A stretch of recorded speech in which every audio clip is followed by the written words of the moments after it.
Can't decide and torn between a romantic, comedy, action, or an indie film to watch for the weekend? Well, Golden State Media Concepts Movie Podcast is your ultimate guide to the latest movies. Join Jordan, Keith, and Mariano as the trio dissects what's latest on the blockbusters. It's the Golden State Media Concepts Movie Podcast. Discussing whether it's a good idea to get into gardening, it's the Golden State Media Concepts Movie Podcast with Jordan, Mariano, and Keith. I think it's a good idea. No, because we're in the drought, so. Yeah, no. I think so too. I've always I hear tomatoes aren't good unless you had grown them yourself, so. I don't like tomatoes anyway, so. Me neither, but maybe I haven't grown we them. haven't had the right tomatoes. Yeah, but I forgot. We're doing a movie podcast, guys. Right. Welcome to the movie podcast with all of us once again. We have a lot of fun movies here. I think we're going to be talking about 2 movies this time, right, That's guys? right. All right. That's how it usually works. Dude. Making sure. This week's agenda will be Ghostbusters with starring Melissa McCarthy and all the other greats with Paul Feig. And, of course, The Infiltrator with Bryan Cranston as once again a man who does stuff with drugs. Yeah. Now that you think about it, yeah, you're right. Yeah, this is It's in weird fact, that you just thought about it because that's the first thing that came me to too. my head. This is the third consecutive role that he's been pretty much the same guy. And I don't know, honestly, Godzilla kind of felt like this kind of. It felt like that There was too, no right? drugs in Godzilla. Well, maybe it was a collective hallucination of a giant dinosaur walking through a town. Who knows, really? But yeah, so far, what do you guys want to start with? Ghostbusters or? So let's start with the Infiltrator. Yeah, I was going gonna to wait for the Ghostbusters. Okay. We got to tease them. Okay. Yes. We're going to make them wait. Let's do it then. All So, right. the Captain Some Keith's got the strange info. neighborhood. Who you going to call? The Infiltrator. Exactly. So The Infiltrator starring Bryan Cranston. Also stars John Leguizamo, Diane Kruger. I was so excited to see him back in a movie. John Leguizamo, it had been a while. He's a great actor. God, he's so fun to watch too. Like he has this He doesn't get his great props. energy. He's amazing. Yeah. So fellas, what'd you think of the film? So should we talk about the premise first? Yeah. Let's do your whole initial. There was John Leguizamo. Yes. So, who directed it? What? Yes. So the director is Brad Furman, and Brad is known for his works. He did Lincoln Lawyer. Yeah, I was about to say that. And he did The Take and Runner. Go, Mariano. Yeah, you're right. And Buried Alive in the Blues, a video documentary. And he did 2 shorts, or a few shorts: The Stranger, Unbroken, and Fast Forward. What did John Leguizamo do for the layman's out there? Did we discuss? Well, he's famous movies? for different reasons, man. I mean, he's the bad, creepy clown in Spawn. I mean, he's been around for so long. But he's diverse though. He did Spawn. You're right. He did The Pest, which was hilarious. Yes, that is a good movie. He did a good job. I mean, Romeo and Juliet was over the top, but he played his position well, considering. He's a great actor, man. Right. So if anyone doesn't know, that name sounds familiar. There you go. And Empire, I thought that was a good movie. That's a good film too, right? actually. Yeah. He's a great actor. So we want to see more of him. He can be dark. He can be funny. He can be dark and funny. I think this movie, he well. was a little bit of both, I think. Yeah. I think this he movie almost stole the show. Yeah, this movie fit him very well. Yeah, he I'm did. so sorry. We were supposed to get to a premise. John Leguizamo, though, obviously we're very big fans of him. Don't. But don't get it twisted. We love Bryan Cranston. Right. This whole cast is great. Yeah. Diane Kruger was great. She was in a TV series called The Bridge with Damien Bashir. That was an excellent TV series. It got canceled, unfortunately, where she was a cop in Texas, and he was a cop in Mexico. Everyone remembers The Bridge. That was a big great thing. show. She was, so she's great in this movie playing Bryan Cranston's fiance. So this is based off a true story. Bryan Cranston is a federal agent who's been undercover for a long time. So, and he finds out that he's eligible to retire. But, of course, it's just one more case. Always one more case, right? And it's always the hardest case, too. Exactly. Yeah. He's happily married with kids. And, he decides to go deep undercover in the drug trade that has to do with Colombia, the quest for Pablo Escobar. It's amazing how everyone finally understands who he is now. And I really hope the new the new Pokemon movie, Detective Pikachu, takes some similar roles from the Infiltrator, where it's just one more job, Pikachu. I know, right? I'm really excited for that. Yeah, but Bryan Cranston did a great job, and it's what I liked about this film is that and John Leguizamo plays his partner, and Bryan Cranston's character doesn't like him at first, right? Because Bryan Cranston is Mr. by the book, exactly. Even undercover by the book. But John Leguizamo's character makes him understand that when you're undercover, you gotta be undercover. You gotta be fluid, exactly. Yes, you gotta fake it till you make it. You gotta go all the way deep in. But I love that though. He was great. Yeah, he was great. His role was very riveting. Go ahead. I'm sorry. No. It just fit him. Like Empire was a good movie for him. Yes. The Pest he made work, and I liked it. Yes. Spawn. Yeah. Who was gonna play Satan's He also clown? did Tu Wong Fu. Yeah. He was so good in Tu Wong Fu. Yeah. But so was Wesley Snipes. Snipes. A lot of those movies. But Tu Wong Fu is like a classic. Okay. I still do that's voodoo. Like I love Tu Wong Fu. But I think whenever I first saw it, and it opens up and. You'd think Bryan Cranston's going to be a bad guy.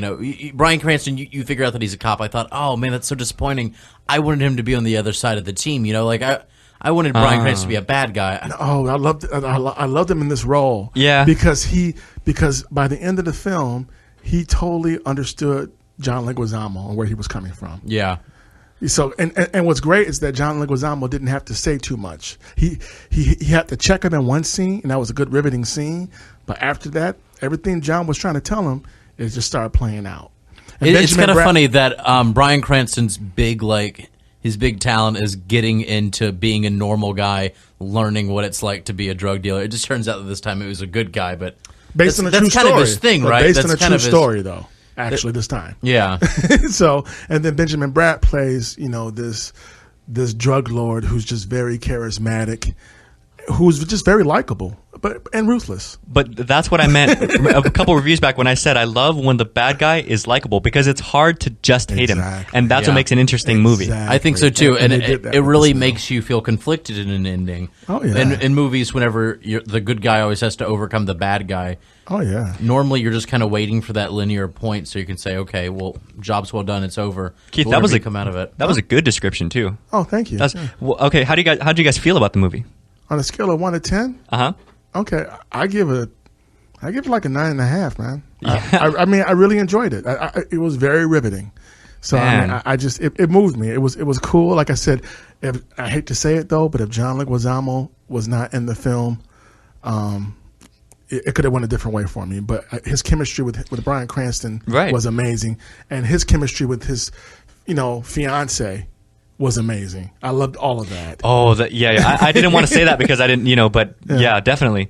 That's in the trailer, fiance. So. But I think, too, I left the theater thinking, oh, that was okay. Mm-hmm. But just kind of, the more it serenaded in my head, I'm like, you know what? I like that movie. I think I'm going to go with a solid 9. Okay. And just so we tell people, so Bryan Cranston plays Robert Mazur. John Leguizamo, he plays Emir Abrea. I mean, he's funny, and so those are the character names that you get. Right. So, I mean, it's just it was. I mean, I dug it. I liked it a lot more because I wasn't sure. I'm like, it's going to be a typical undercover film, but I didn't feel that way about it. I liked the way the character development was. I liked the way it was directed. I did. Jordan? I thought it was, I'd give it an 8. Okay. Or I'd give it a 7. But, really, as we go through the show, I'm starting to learn, what a number is compared to other movies, which is something tough because I do feel emotional. I really like this movie, but I have to take a step back and see what else I've given, this kind of 9. Right. And this movie didn't resonate with me in that way, but it still definitely did. And I agree with you, Mariano. As time went on, I was actually really starting to like this movie more than when I was watching it. Right. Because Me too. Bryan Cranston, John Leguizamo, they did really well together.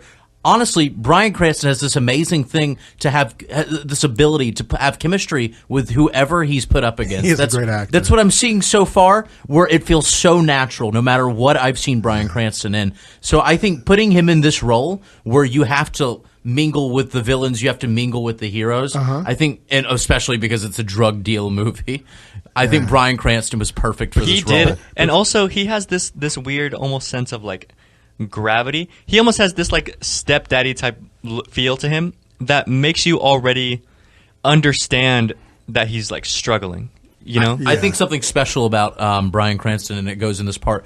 Something about him can scream so mundane, and something about him can scream so sinister at the same time. But at the same time, but keeping it real, when he was doing Malcolm in the Middle, I kind of saw that in him. Yeah, when he was playing the dad, I could see it in him. Well, I think there was this fun, melodramatic but I could see a little darkness in him. I could see a little darkness in him. That's why when he started doing Breaking Bad, I was like, yeah, that'll be successful. But see, I could kind of tell. That's why you're Captain Keith. Thanks. No. Well, yeah. So in the roundup, I'll have a lot more to say about this film. That's what I didn't ask you guys about similar rated movies because I was going to save that for the roundup too. Yeah. So we'll dive right into Ghostbusters after a quick commercial break. Thanks for listening. Good. Sounds good. Right on. Check out the show that's built on the MMA. From the UFC to extreme cage fighting, they got the fights covered. Check out the GSMC MMA podcast. Get the latest news on past or upcoming fights. Join us as we talk to and about some of the biggest names in the MMA, past, present, and future. When it's the fight game, there's just one show to check out. GSMCpodcast.com/MMA-podcast. Don't forget to like them on Facebook and follow them on Twitter. Visit GSMCpodcast.com for more info.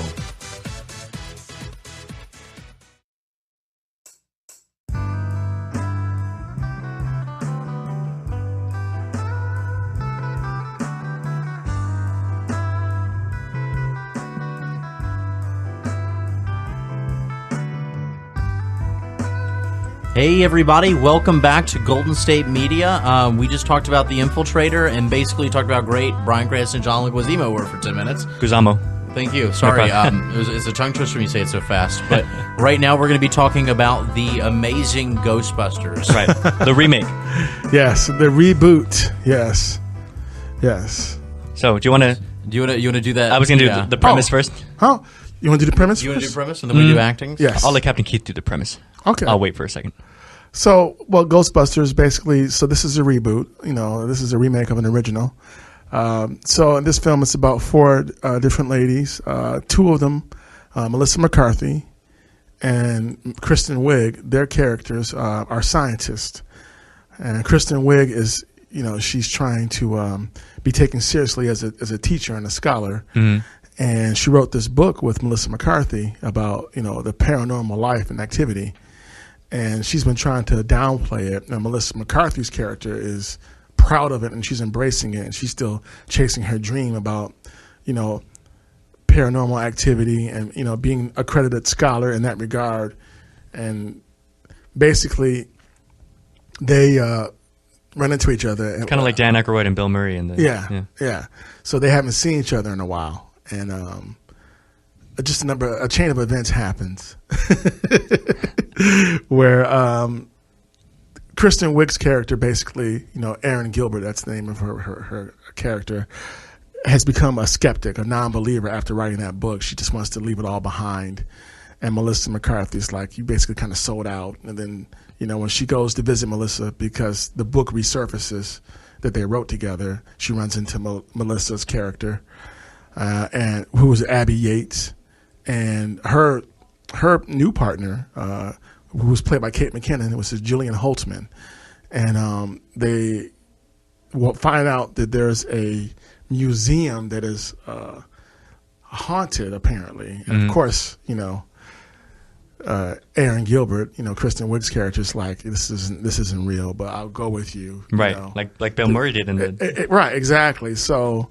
You know, of course, needless to say, you guys can figure out the rest. Yeah. You know, the ghost was real, and it just parlays into, you know, a whole new adventure for them, and it just reopens back up that world, and it revalidates the book that they wrote, and it's just interesting. I mean, it was So that's the premise. If you guys want to add anything, let me know. But. Let me just add this to it. This is not about the premise.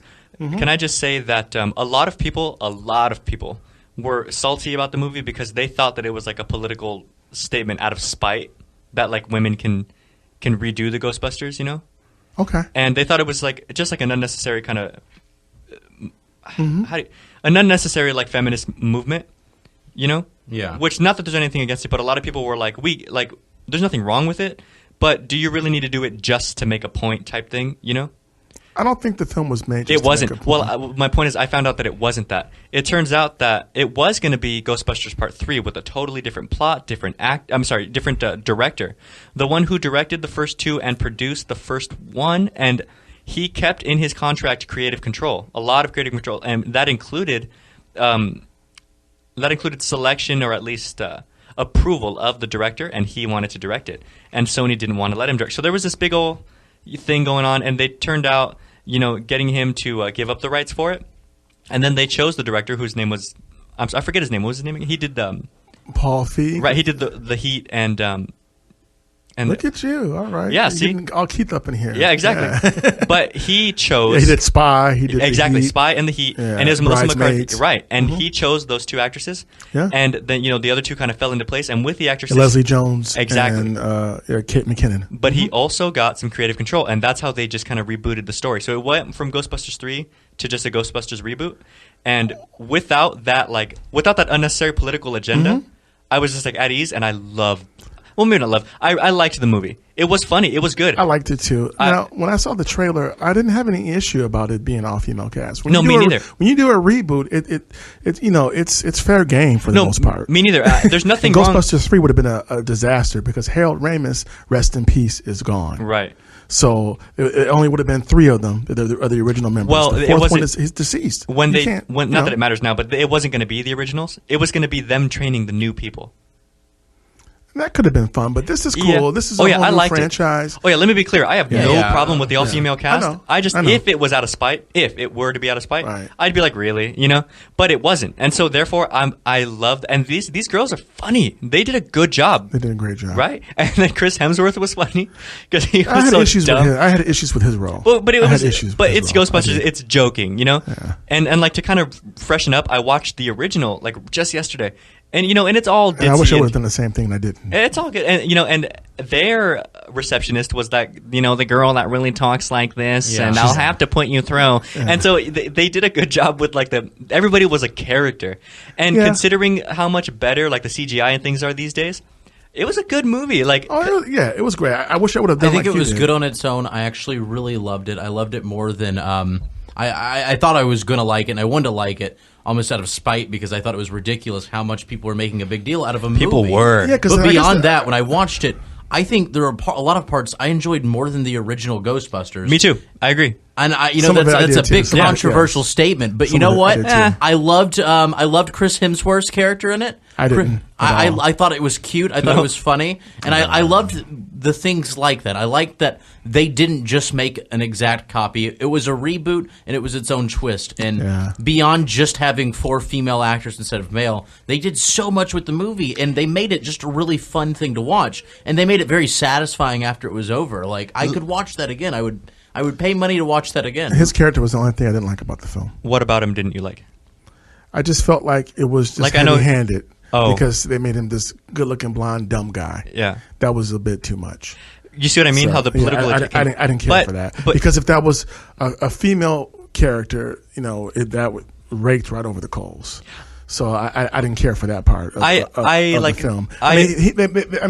He also made fun of himself to an extent. So some of that was fun, but some of it got a little too heavy-handed for me. But otherwise, I enjoyed the film. I disagree. I thought that Chris Hemsworth character was a lot of fun, and can I propose to you this idea? It was too heavy-handed. I don't want to see any secretary, female or male, be that stupid. I just don't. Can I propose to you this idea though? I don't. I think Chris Hemsworth himself probably had a lot of fun because I love when a big he's Thor. I love when a big name in Hollywood has no problem being that guy, So I think they did it some of it he did. I like the pictures and stuff. Right. That was fun. I think the intention the other stuff was a little bit much. Again, I just go by intention. If the intention was innocent, I loved it.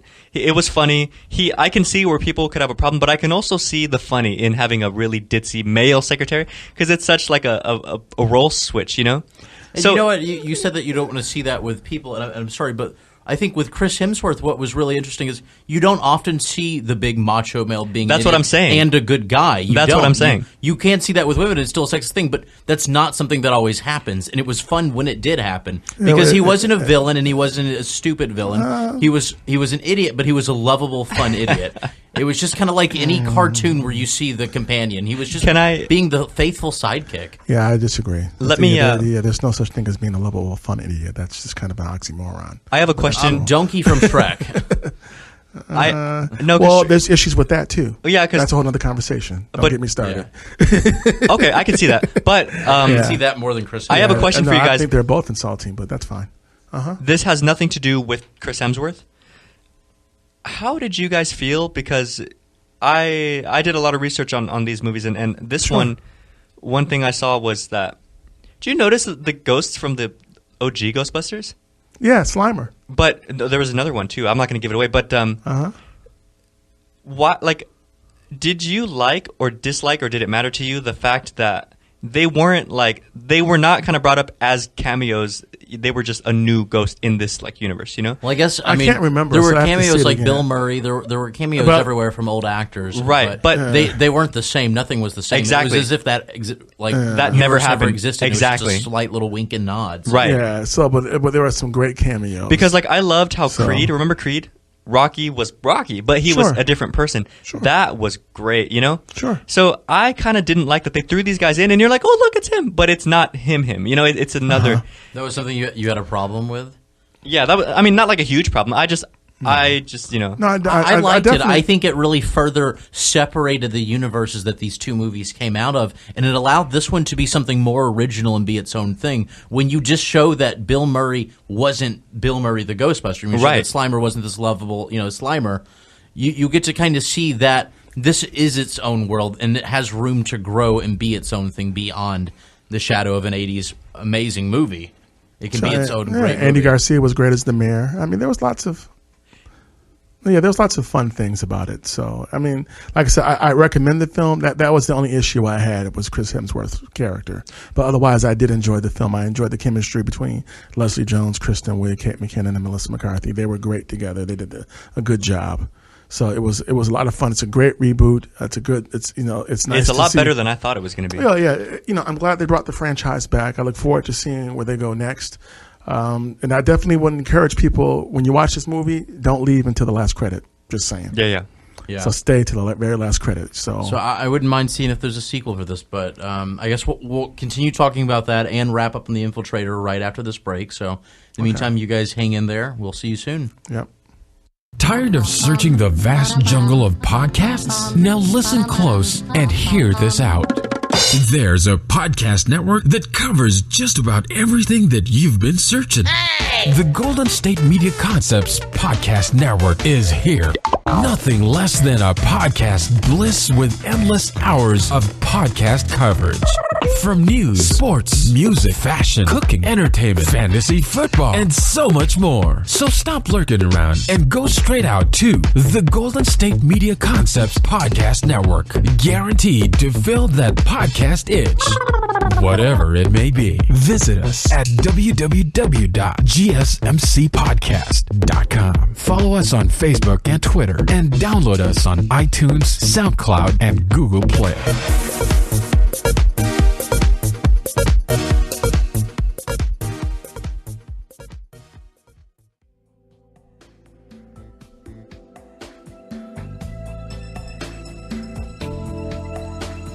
Hey everybody, welcome back to the Golden State Media Concepts Movie Podcast with Jordan and Keith and Mariano.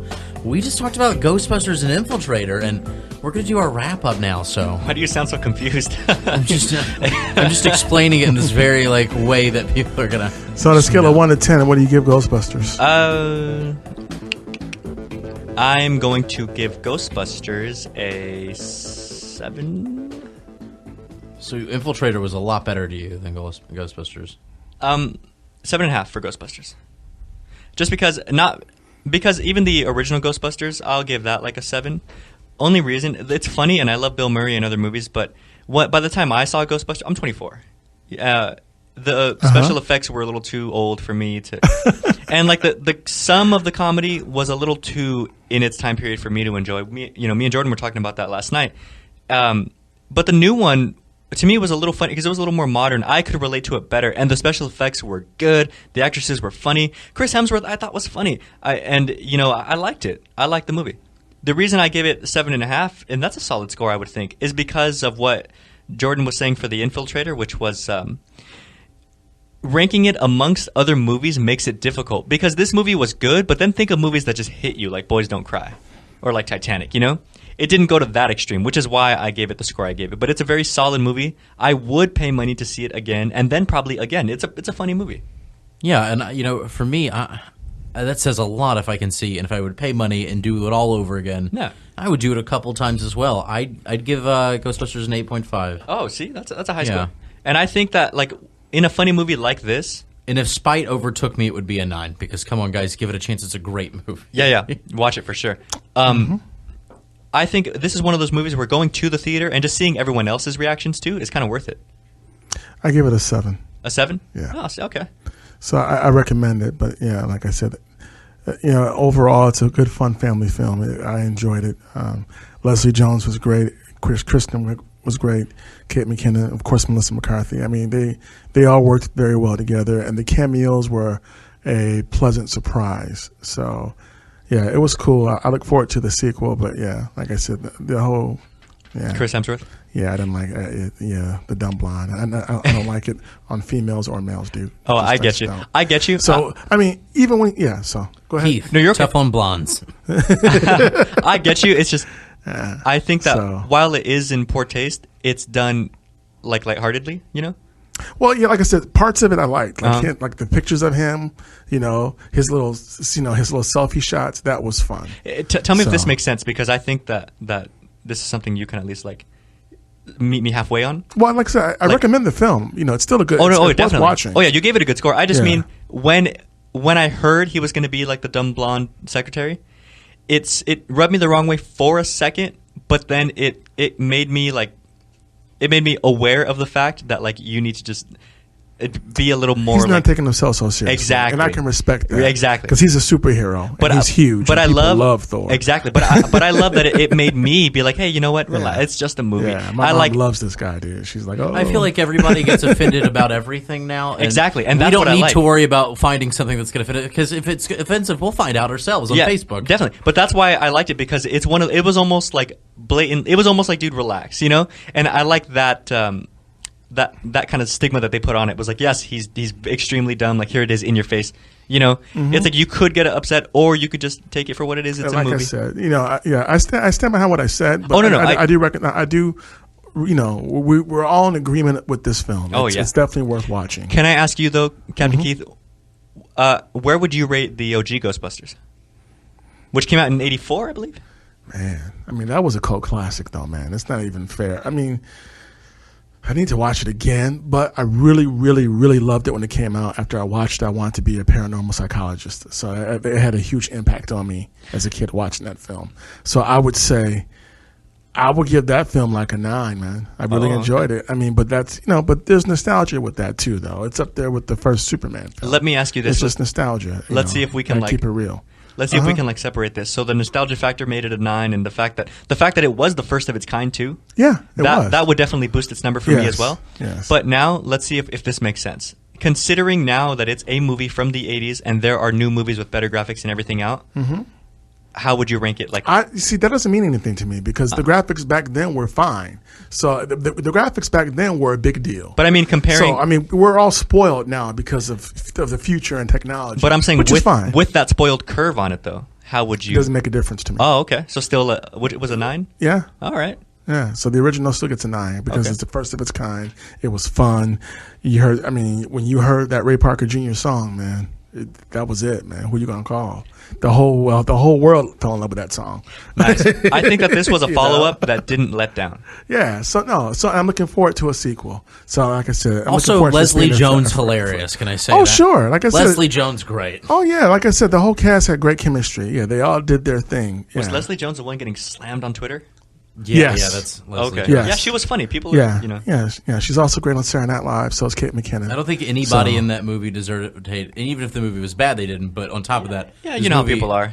Yeah, people are people. But Yeah, so no, it's a great film. Definitely watch it. The Infiltrator. So what I wanted to say about The Infiltrator is that this is a great film about relationships, and it talks about you haven't seen this since Lawrence Fishburne's Deep Cover film, where the relationship between being a cop and being a drug dealer, there can be a very thin line between being a criminal and being a good guy. That they're not always that different. So I mean, in like that Savages, huh? Have you seen Savages? Yeah. So I mean, so there's a fine line, and you see that in this film because, like you said, Benjamin Bratt's character was very likable. And so was Diane Kruger, who played Kathy Ertz, the fiance for Bryan Cranston. Yeah. She was, I mean, their chemistry. So you see this family man who has his life all mapped out a certain way. And when he goes undercover, everything changes for him. And it becomes his reality. Like The Departed, how it shows how The Departed kind of strains your personal life. Exactly. And, I think you phrased it in exactly the right way because you were talking about relationships. Yes. Because I think the strain of maintaining these relationships is what made this movie so great for me. Yes. And I love how it had this weird way of like, it was almost like one of those relationships you don't want to be in, but you need to just for that moment. Yes. And that causes I had the fear of like, man, is one of them going to drop and cause the, that really put the stress on me. I looked up some other reviews as I normally do, and a lot of people were talking about the chemistry of the movie. Yeah. Which I think they're right. The chemistry was insane. Oh, yeah. And Benjamin Bratt was Roberto Alcano. But it's so easy. I think that's the great thing about this movie that I think it kind of appreciates after you're done watching it is because there's so many tension points that I remember now looking back onto the movie where because, the entire time he's in disguise, he has to, he can't break that. I think with every conversation he had with a drug dealer, I feel like there was this line where I thought, "Oh God, is that going to come back to bite him? That's what I meant. Is this going to blow up?" And I think that was the beautiful thing about it was exactly. You didn't know what lines were significant because at any point, every sentence that they're saying to a bad guy is significant. It has to be something that is now factual, and that's something where you're like, "Oh, are they going to forget about that, or are they not going to?" I felt like he was crossing a line, and he was getting more comfortable with it. He was upset with it for a few seconds, and then he accepted it. And it's like he was getting seduced by these people. That's Bryan Cranston for you. Yeah, he was getting seduced by Roberto Alcano, Benjamin Bratt's character. He was getting seduced by his fiance was becoming his fiance. It was so there's you see that struggle going on, and it made the movie even better. And this is based off a true story, so it was great. Yeah. So that's what I wanted to mention is that because I haven't seen that since like Deep Cover with Lawrence Fishburne, where he played a cop who had to go deep cover, where he was basically like selling drugs and he's a cop. It's crazy, know. So yeah, I mean, The Infiltrator had that kind of same vibe where it was deep. He had to really. He became that person, and it almost felt like too that it was a part of who he was. That he was also almost. Like he could do a good fulfilling job. A fantasy right, that he didn't even know that he had. You ever do that thing where you're like, man, I had no idea I'd be good at this? Right. Then it makes you wonder, like, should I? So I highly recommend it. We gave both these movies high marks. Yes. So Island Challenge. I'm going to go with Infiltrator. Okay. Infiltrator, yeah. I liked Infiltrator better, but I'm going to go Ghostbusters because it's more lighthearted, and if I'm stuck on an island, then that's... I understand. I'd go Ghostbusters because it's something that I feel like I could watch more than a couple of times. I think Ghostbusters is just more rewatchable to me than Infiltrator. But Infiltrator's genre movie, like that's something that I have a hard time keep coming back to. Like after 3 viewings, I think I'm pretty much done with it. It keeps sucking me in every time I see it. Me too. I think I get sucked in. I think Infiltrator's the more like rewatchable. Yeah. Ghostbusters is kind of like you take it for face value. It's very funny. Yeah, and it's fun. Right. Yeah. But Infiltrator, I feel like, is one of those movies where if I watch it again, I'm going to be like, oh, I missed this and this and this. And just the chemistry is so insane. I can't get over it, Yeah. So I don't think I'd get bored of that. Oh, yeah. But they're both great films. Yeah. So so we are definitely all on the same page in that regard. On the island, a little bit of a difference this time. But yeah, but we definitely recommend these films. You'll love them. You'll love these films. I think Mariano, I think you did it. You hit the nail on the head when you said that the villains were likable because I think as they come out of this movie, between this, I think two things that really did The Infiltrator good for me was the fact that Bryan Cranston and his partner, his fiance. Throughout every part of it, I thought, well, what sentence did they just say that's going to blow up in their face? What thing is going to happen? See, that's and that's going to go that wrong? fear. To me, it was like an emotional trust fall. Like, man, it did. It was an emotional trust fall. And on top of that, what I really loved were the villains. They were very likable. They were as likable as some of the protagonists. I mean, and that was just a fun thing. Whatever you feel conflicted in a movie, because somebody has to win, somebody has to lose in these kind of movies. Exactly. You don't know who you would have rather been the real winner in it. And that's the fun thing. And Ghostbusters have the same thing. The ghosts are fun, like in the original. Oh, sure. If you're watching a movie and you're like, oh, come on, kill the bad guy. But that's one thing, because that's a very linear, that's a very, that's a normal experience when it comes to a movie. But when you're like, is there some way we can just get along? Is there some way we can both win? I think that's when you walk out of that movie with that kind of conflicted. Exactly. That's something that I could come back to. That heavy learned lesson of like, man, sometimes you got to get your hands dirty. Yeah. I loved it. Now, we've got to wrap up. Thanks for listening, guys. This is the GSMC Movie Review Podcast. Don't forget to check us out on gsmcpodcast.com, SoundCloud, iTunes, Google Play, as well as Twitter, Facebook, and Instagram. I'm Mariano. I'm Jordan. I'm Keith. That's Captain Keith. Captain Keith, I like that. You want to give us your... So, once again, thank you for listening. We do appreciate all of you who do listen to us. You can subscribe to us on iTunes. You can like us on Facebook. You can catch us on Google Play, SoundCloud, and at gsmcpodcast.com. So, thanks again, and happy Friday to all of you, and we will see you somewhere out in space. That's what I was waiting for. Yeah.